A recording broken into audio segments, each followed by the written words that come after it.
Welcome back ulit sa aking YouTube channel. Bali ang objective po natin ngayon, puntahan natin yung bato na may nakalagay na parang mapa daw. Mapa ng pressure.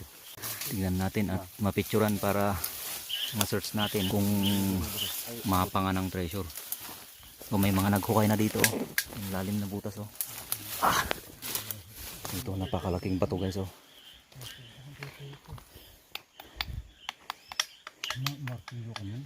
Alinikab na rin ito eh. Siya. Kasi napabalita noon na may mga nagtago na hapon dito noon, panahon ng digmaan. Kaya may mga nakatago daw na treasure dito, kaya tignan natin yung mga markings.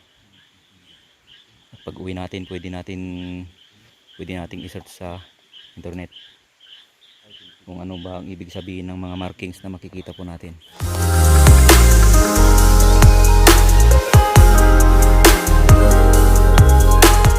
Dito po kami ngayon sa Kamog Camp 1, Tuba Benguet. Bali may mga naghukay na po dito, may nauna na, pero hindi natin alam kung may nakuha ba sila o wala.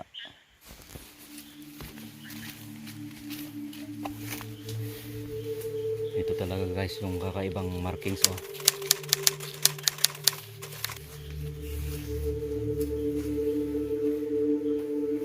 Saka maraming hukay na po dyan oh. Hinukay ng mga treasure hunter siguro, yung mga taga rito.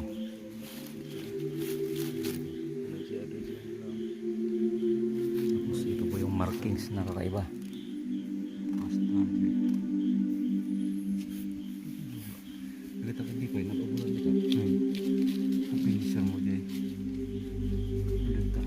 Yabot.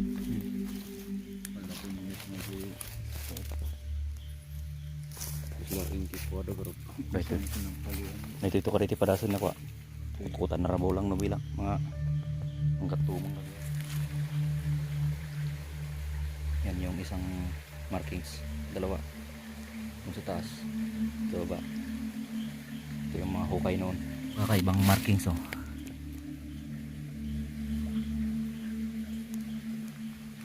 Malalim to guys oh.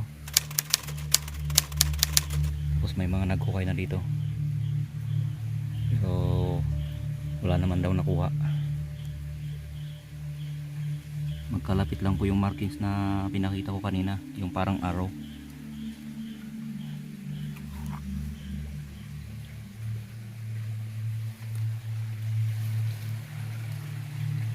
Ayan mga markings po. Hindi natin alam yung ibig sabihin yan. I-search natin sa internet. Yun yung markings na parang araw, kaya ito yung hinukay nila. Kaya pupunta tayo dyan sa baba. May isang bato pa dito. Tapos may mga naghukay na rin. Parang dito yung tinuturo ng marking stone. Tapos may bato rin dito oh. Tingnan nyo guys oh. May mga nauna nang nagpunta dito. Gusto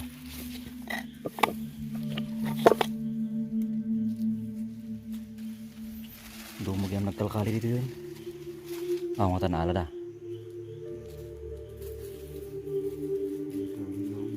ang amuno at tanala daw inoan.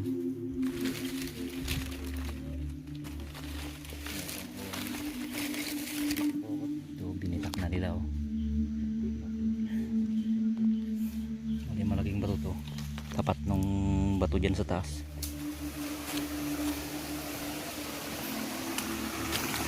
Ang ganda rito guys oh. Malinaw yung tubig. Ito yung malaking bato dito sa baba mismo ng araw dyan sa taas kanina.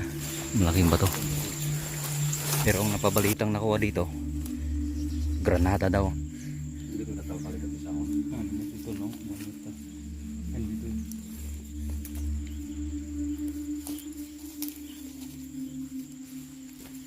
Tignan natin dyan sa baba guys.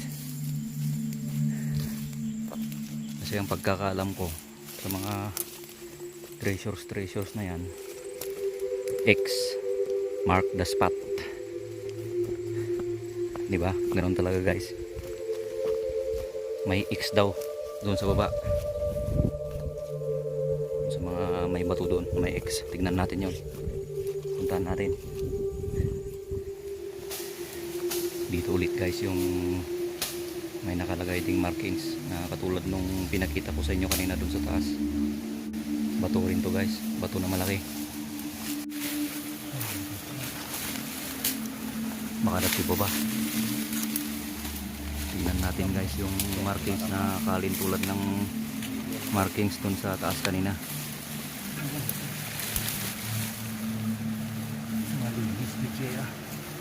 Mas lakas jemot lang, di parehas na.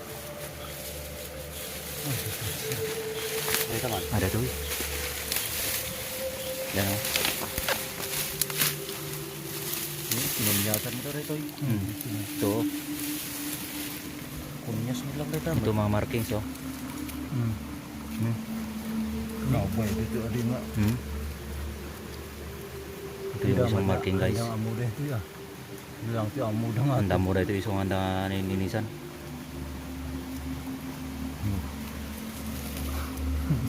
Isang arot. Man-made deh dah. Ginawa to ng tao noon. Mga markings talaga ng treasure to eh. Katulad nung nandun sa taas. Hindi po ginawa ng kalikasan to guys. Ginawa po ng tao ito noon. Dito agad din namin ako dito rin. Sana ya ako jangan sama mo. Kailangan dito detector. Hindi naman tayo marunong ng mga hindi tayo marunong magbasa ng mga markings ng treasure, kaya subukan nating i-google, tingnan natin sa internet kung ano yung ibig sabihin ng mga markings na to. Lalo na yung nandun sa taas kanina, kakaiba.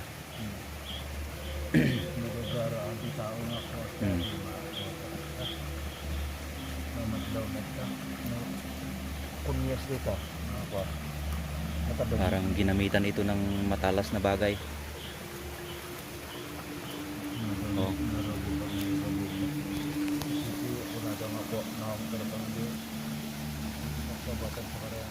Tara guys, punta tayo dyan sa baba. Kasi may markings daw dyan nakakaiba. Yung parang footprint na nakalagay sa bato mismo, sa ibabaw ng bato. Yun ang tignan natin. Tignan natin yung buwan daw. Footprint ng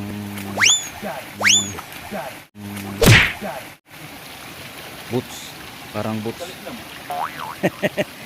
Naala. Nadulas. Kuhang-kuha sa video. Napakaganda ng tubig na dito guys. Napakalinaw.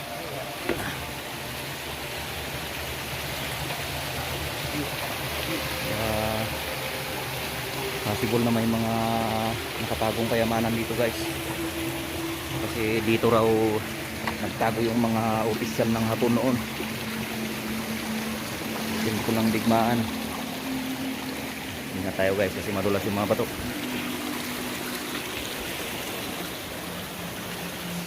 Dito guys malapit na po tayo. Isang markings. Yung parang hugis buta. Markings yan mismo sa may ilog.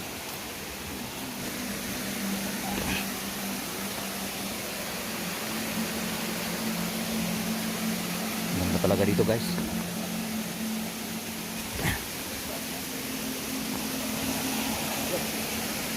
Ganda ng view.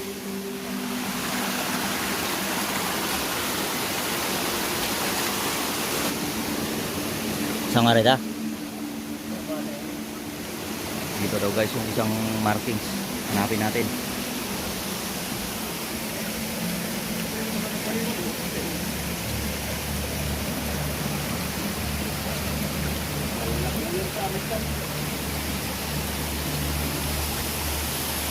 Dito daw nakalagay yung parang footprint.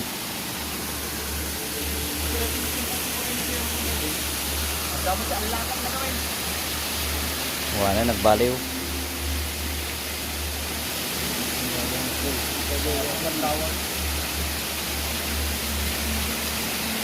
Wala na, hindi na namin mahanap yung markings, pero mayungib dito, malalim naman. Hindi natin alam kung yung panghuling markings na hinahanap namin dito.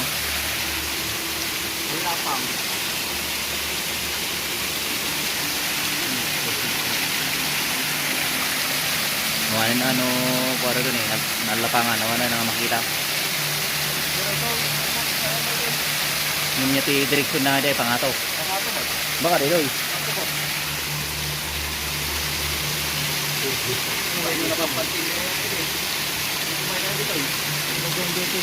Naunag rin.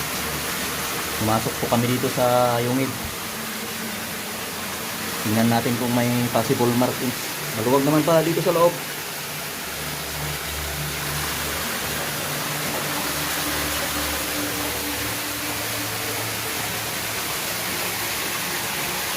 Baka di ko na mga di ay footprint. Baka dito yung matitutulo na.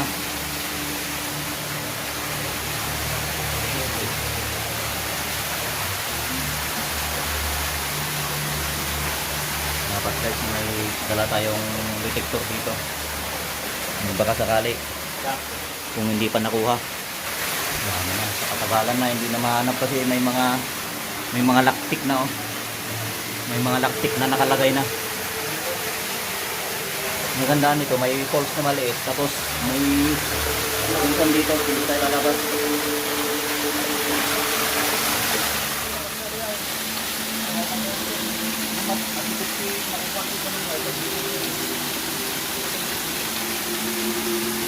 Wala na, hindi na mahanap yung markings dito.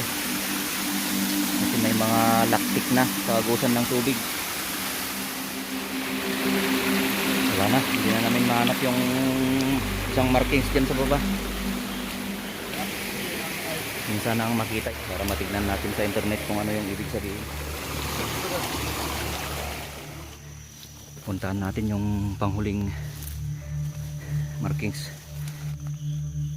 Yan o, batong yan. May parang X daw dyan. Dito tayo aakyat.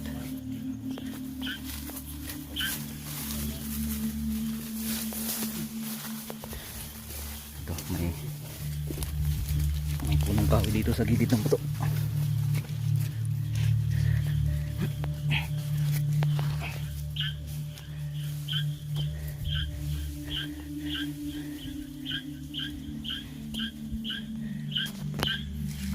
Yan si Lava Vlogs.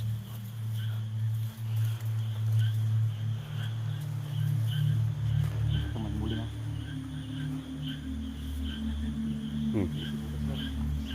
Afila deh.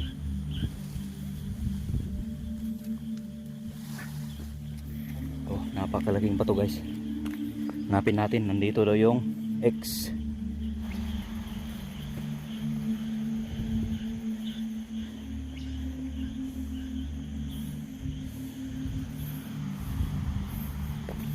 Parang dito yung direksyon ng araw doon sa taas. May X daw dito. Hanapin natin. Ito, nakita namin pero hindi naman X. Anong ibig sabihin yan? Parang pointer din.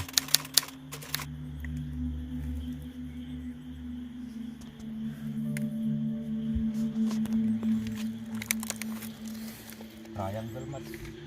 Triangle, arrow. Sa laki ng batong ito, mahirapan tayong hanapin yung X mark. Wala, hindi natin mahanap yung X doon sa taas, kaya bumaba po tayo. Kung mapapansin mo yung ibaba ng batong ito, kakaiba. May hugis kalawang. Saka may parang mga nakaukit na hindi mo alam kung ano yung mga ibig sabihin.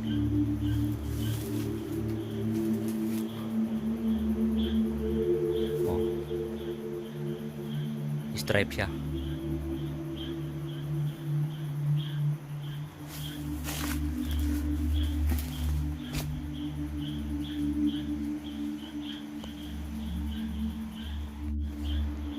Tsaka yung pinagtataka ko guys, bali may ilog dyan sa baba, nagbabounce yung tunog ng ilog dito sa batong ito, oh, na parang umuulan.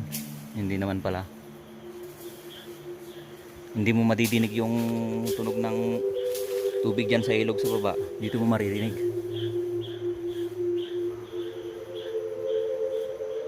Parang tumutunog dito yung agos ng tubig dito mismo sa batong ito,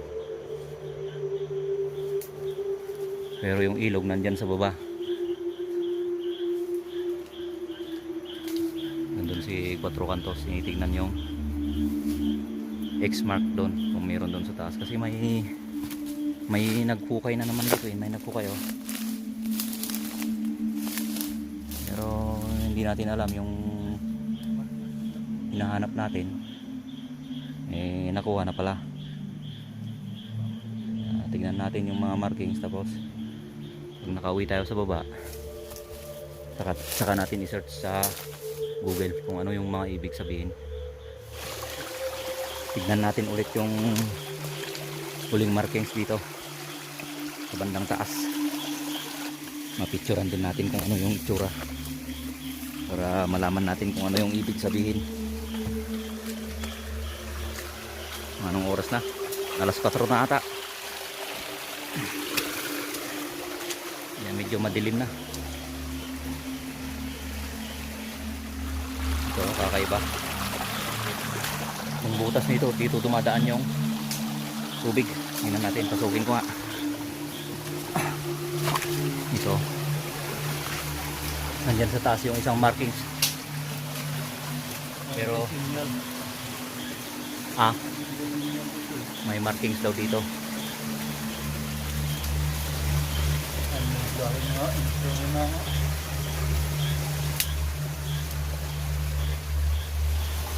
So, may nagpukay din noon dito. Kasi tignan nyo, kakaiba.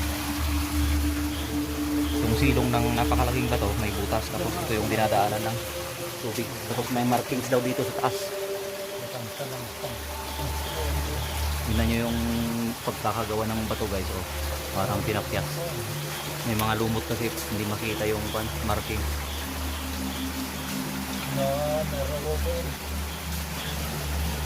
Wala, mahirap hanapin. May mga kwan na kasi may tumubo ng lumot.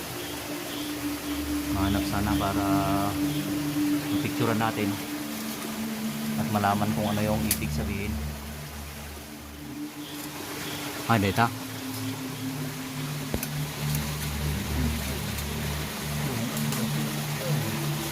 Yan, usap natin. Aakyat ako sa taas para mapicture natin ng malapitan. So tayo dito sa kabila. Ano ka kasi napulukan mo dito? Pakulitan mo. Ano? Parang takip. Yan o, parang tinakip. Sana may dala tayong sinsil. Parang triangle. Halos kahalin tulad yung nandun sa baba kanina. Yan dumadaan yung tubig. Napakalinaw ng tubig nila dito guys, oh. Inuming tubig. Nandun sila sa taas, tinitingnan nila yung nakita nilang markings daw noon hindi pa uso ang internet. Kaya yung uso na, tingnan natin at mapicturan para i-search natin sa internet kung ano yung ibig sabihin ng mga markings na yan, kung ang markings na yan ba ay kasama sa mga markings ng Yamashita Treasure o hindi. Kaya tara, punta tayo sa taas. Yan, nandito na ako sa taas guys.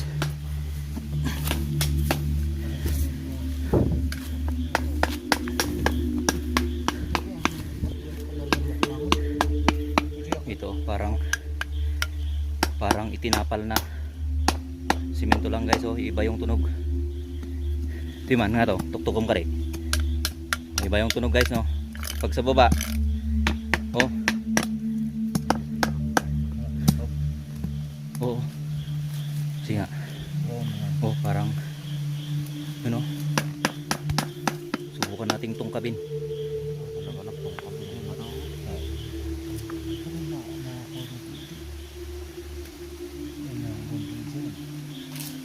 Naipatong lang, no.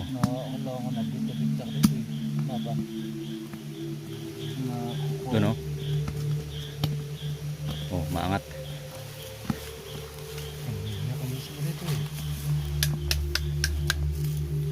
Oh, nato yung baka ako na. Baka ako lang dato, yung nakcrack lang ako.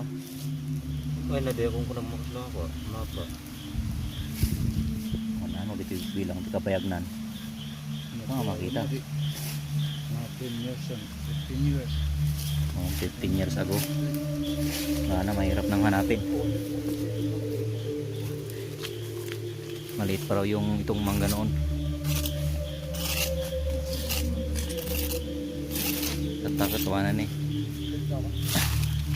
Parang may kwan daw dito noon. Parang may mapa. Oh, wala na. Hindi na. Hindi na mahanap.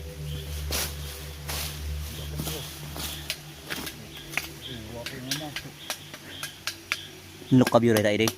May tapada sa inyo lukaban mo day. Jaya no. Tanti. Samot na siminto.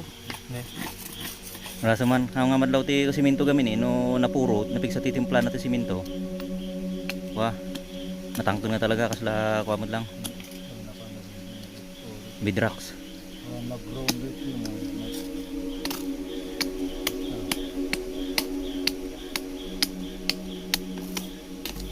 Oh.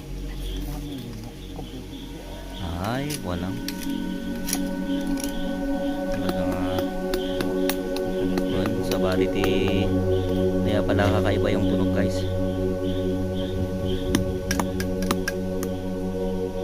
Yung pala. Kaya next time balikan natin. Baka sakali tayo. Balik na tayo.